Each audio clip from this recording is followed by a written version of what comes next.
உலகெங்கும் சென்று படைப்பிற்கெல்லாம் நற்செய்தியை பறைசாற்றுங்கள். மார்க்கு 16ஆம் அதிகாரம் 15வது வசனம். நான் ஜெர்மனி தேசத்துல இருந்த பொழுது டாக்டர் வால்கர் குஸ்ஸர் அப்படின்னு என்னுடைய இறையல் பேராசிரியர் இருந்தார்கள். ரொம்ப சிறப்பான ஒரு தியாலஜி அவர் சொல்லி கொடுத்தார். அவர்கிட்ட நிறைய விஷயங்களை நான் கத்துக்கிட்டேன்.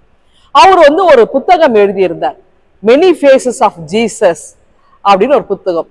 அதாவது இன்னும் நம்ம இந்திய நாட்டுக்கு அந்த புத்தகம் வரல பாருங்க, சிறப்பான புத்தகம். அதாவது இயேசுவுக்கு பன்முகங்கள் இருக்கு.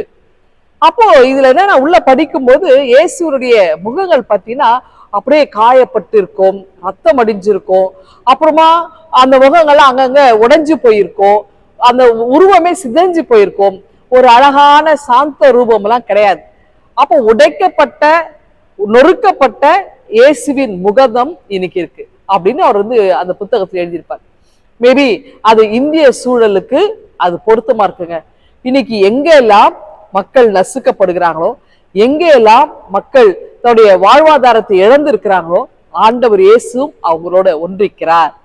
அப்போ ஒருவேளை நம்ம கிறிஸ்தவர்களா இருக்கிறோம், கிறிஸ்தவர்களா இருக்கிறதால நம்ம ஏதோ ஞாயிற்றுக்கிழமையான ஆலயத்துக்கு போறோம், ஆண்டவரை வழிபடுறோம், அதோட நம்ம வந்துடுறோம், நம்முடைய கடமை முடிஞ்சிடுது இல்லையா? அப்ப சமூகத்துல யார் எப்படி போனா எனக்கு என்ன அப்படின்ற ஒரு நிலைமை இருக்கு.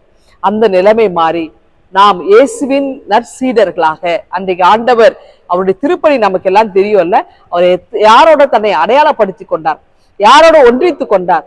அப்ப தேவையில் இருக்கிற மக்கள், ஓரம் கட்டப்பட்ட மக்கள், அப்புறம் ரொம்ப வேதனையில் இருந்த மக்கள், கண்ணீரோடு இருந்தவங்க, இவங்களோட எல்லாம் ஆண்டவர் என்ன பண்ணார், தன்னை அடையாளப்படுத்தி கொண்டு அவங்களுக்காகவே திருப்பணி ஆற்றினார் இல்லைங்களா? அவங்களுக்கு கரம் பிடித்து அவளை வழி நடத்தினார், சுகவீனமானவர்களை சுகப்படுத்தினார்.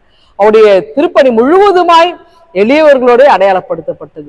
அதே நேரத்தில் எங்கெல்லாம் மக்கள் அழுகிறார்களோ, கூக்குரல் இடுகிறார்களோ, வியாதியின் பிடியில இருந்து நிற்கிறார்களோ, அவங்களோடெல்லாம் ஆண்டவர் நம்மை அடையாளப்படுத்தி அவங்களை தேடி சென்று அவருடைய வாழ்க்கையில விடுதலையை கொடுத்தவர் நம்முடைய ஆண்டவர்.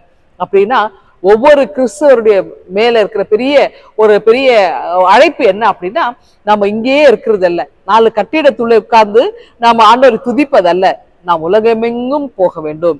நமக்கு உலகத்துல டிராவல் பண்ண முடியல, நமக்கு அருகாமையில் இருக்கிறவர்களா அது நம்ம என்ன செய்யணும்னாக்கா இயேசுவின் நற்செய்தியை நம்ம அறிவிக்க வேண்டுங்க. அப்ப இயேசுவின் நற்செய்தி எப்படி அறிவிக்குது? ஒருவேளை நம்முடைய வாழ்வு இயேசுவாகவே மாற வேண்டும். அப்படி என்றால் நம்முடைய வாழ்வு தூய்மை உள்ள ஒரு வாழ்வாக, அப்பழுக்கற்ற ஒரு வாழ்வாக, பரிசுத்தமாய் நம்ம வாழும் பொழுது அநேகர் நம்முடைய வாழ்வை பார்த்து சாட்சியாக அவர்கள் வாழ்வாங்க. அடுத்து மட்டுமல்ல, இவர்கள் பின்பற்றுகிற கடவுளும் அப்படிதான் என்று சொல்லி கடவுளையே அவர்கள் ஏற்றுக்கொள்வது ஒரு வாய்ப்பு இருக்கு இல்லையா? அப்படி என்றால் இயேசுவை ஏற்றுக்கொள்வதற்கு நாம் முதலாவது நம்மை சீர்படுத்தி ஆண்டவருடைய பார்வைக்கு நேராய் நம்மை திருப்ப வேண்டும். அதன் பிறகு இயேசுவுக்கு நற்சான்றுகளாக வாழ வேண்டும். எங்கெல்லாம் மக்கள் அழுகிறார்களோ, எங்கெல்லாம் மக்கள் கூக்குரல் இடுகிறார்களோ, அங்கெல்லாம் ஒவ்வொரு கிறிஸ்தவர்களும் தங்களை அடையாளப்படுத்த வேண்டும். இன்னைக்கு தமிழகத்துல பார்த்தீங்கன்னா எங்க எத்தனையோ இடங்கள்ல வேதனைகள் இருக்கு இல்லையா?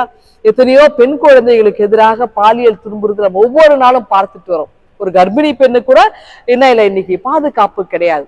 ஒரு வயதானவங்களுக்கு பெண்மணிக்கும் பாதுகாப்பு இல்லை. இப்படி பாதுகாப்பற்ற சூழல் இருக்கும்போது எங்கேயோ ஒரு இடத்துல நடக்குது, எனக்கு என்ன, அப்படி நான் இங்கிருந்து ஜெபிச்சா போதும் என்பதல்ல. இன்றைக்கு நம்மளுடைய வீடுகளிலும் சகோதரிகள் இருக்கிறாங்க. அப்போ நம்ம என்ன செய்யணும்னா, நம்ம மத்தியில இருக்கிற பிள்ளைகளை சரியாக வளர்க்க வேண்டும். அவர்களுக்கு பக்தி கொடுத்துட்டா போதுங்க, ஆன்மீகத்துல நம்ம வளர்த்தாலே போதும். அவங்களுக்கு அந்த கடவுள் பயம் இருந்தா யாருமே தப்பு செய்ய மாட்டாங்க. அப்படி என்றால் இது விசுவாசத்திலும் வளர்த்திருக்கிற மிகப்பெரிய பொறுப்பை ஆண்டவர் நமக்கு கொடுத்திருக்கின்றார்.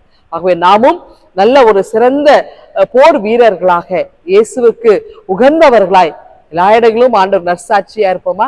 இந்த சிந்தனையோடு இந்த நாளை நீங்கள் துவங்குங்கள். ஆண்டவர்களை ஆசீர்வதிப்பாராக. ஆமென். எங்கள் அன்பின் ஆண்டவரே, எங்களுடைய வாழ்நாளெல்லாம் உமக்கு நாங்கள் நற்சான்றுள்ளவர்களை வாழ கிருபை தாரும். மீட்பு இயேசுவை ஜெபிக்கிறோம் எங்கள் அன்பின் கடவுளே. ஆமென்.